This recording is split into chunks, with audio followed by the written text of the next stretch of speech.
Thank you everyone for being here. On our special day, I feel like I'm starting all over again. Literally. 2006 में मेरा debut हुआ था और आज मुझे लग रहा है कि मेरा फिर से डेब्यू हो रहा है. And thank you Aparna ma'am, आपने इतनी अच्छी बातें कही हमारे बारे में. लेकिन ऑनेस्टली इस फिल्म का जो क्रेडिट है वो सारा का सारा अपर्णा जी को जाता है. Thank you. Honestly for me this film is very special क्योंकि शायद मैंने अभी किसी को ये बताया नहीं है. ये फिल्म एक बार पहले लॉन्च हो चुकी थी. आप लोग उस लॉन्च के भी हिस्सा थे. ये फिल्म पहले मैं और इरफान साहब कर रहे थे, बहुत सालों पहले, 6-7 साल पहले की बात होगी. और वहाँ पे आप सब आए थे. हमने बहुत बड़ी लॉन्च भी की थी इस फिल्म की और इस फिल्म का नाम था डिवाइन लवर्स. फिर अनफॉर्चुनेटली मेरे जो डायरेक्टर हैं उनकी तबीयत कुछ ख़राब हुई और 3-4 साल के लिए वो इस फिल्म को बनाने की उन्होंने डिसीजन कर दिया, कैन कर दिया. और फिर वो जब मेरे पास आए बहुत सालों बाद, तो सबसे पहले तो ये बहुत बड़ी एक हमारे लिए प्रॉब्लम थी कि इरफान साहब was nowhere around us and that demotivated us. और दूसरी ये प्रॉब्लम थी कि हमें वो कंगना चाहिए थी जो कंगना 10 साल पहले होती थी. The Kangna who had the dream of the big city in her eyes. The Kangna who was hoping to be a part of Bollywood, you know. तो हमारे लिए ये 2-3 तो मुझे भी लगा, मैंने कहा रहने देते हैं कबीर, ये this is not going to work now. तो फिर ऐसे ही मैंने for fun I sent it to Aparna ji and the way they just lapped it up. They like let's do this. Almost the day I send उसी week मैंने कहा let's do this. तो उससे हमें बड़ी हिम्मत मिली कि अच्छा ठीक है फिर करनी चाहिए. फिर उसके बाद तो रास्ते खुल ही जाते हैं.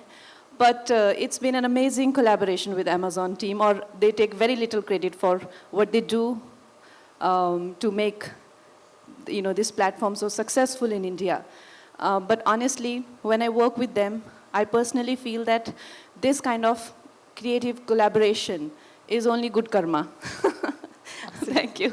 तो मैं सर का नंबर ढूंढ रही थी और मुझे लोग कह रहे थे कि सर 5 साल तक कुछ साइन नहीं करेंगे.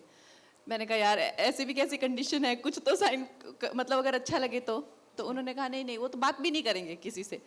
मैंने कहा अच्छा. सो एनीवे मैंने उनका नंबर लिया और मैंने इनको मैसेज किया. मैंने कहा सर मैं आपसे मिलना चाहती हूँ. तो इन्होंने कहा अच्छा आप मिलना चाहती हो, मैं तो हैदराबाद में थे. कहते आ जाइए हैदराबाद. बेंगलोर में थे. तो मैं चली गई बेंगलोर. तो कहते अरे तुम तो आ गई. तो मैंने कहा हाँ सर मैं तो आ गई. तो कहते अच्छा. तो फिर मैंने कहा मेरे पास स्क्रिप्ट है. कहते अरे अब क्या स्क्रिप्ट सुननी, जब तुम आई गई हो तो कर ही लेते हैं फिल्म. क्या बात है. सो आई थिंक ये हमारी पूरी कॉन्वर्सेशन थी. तो आई थिंक जो एक्टर होते हैं उनमें डेफिनेटली जो क्रिएटिव पीपल होते हैं उनमें थोड़ी तो एक जो पागलपन तो होता है. तो इन्होंने देखा है, मैंने सोचा था थोड़ी पागल है, ये तो पूरी पागल है. तो इन्होंने डिसाइड कर लिया अभी इसके साथ पिक्चर तो करनी है डेफिनेटली.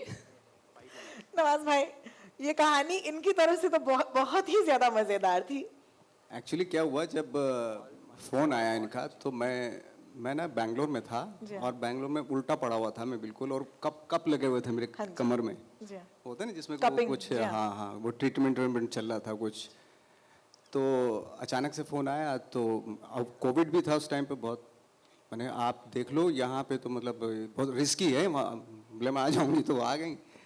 अब आ गए क्योंकि मालूम है कि उनका टेस्ट कैसा है, कैसे मिजाज की फिल्में करती हैं वो, क्या थॉट है उनका. एज एन एक्टर मैं बहुत रिस्पेक्ट करता हूँ उनकी. तो डेफिनेटली प्रोजेक्ट जो भी होगा वो डेफिनेटली अच्छा ही होगा.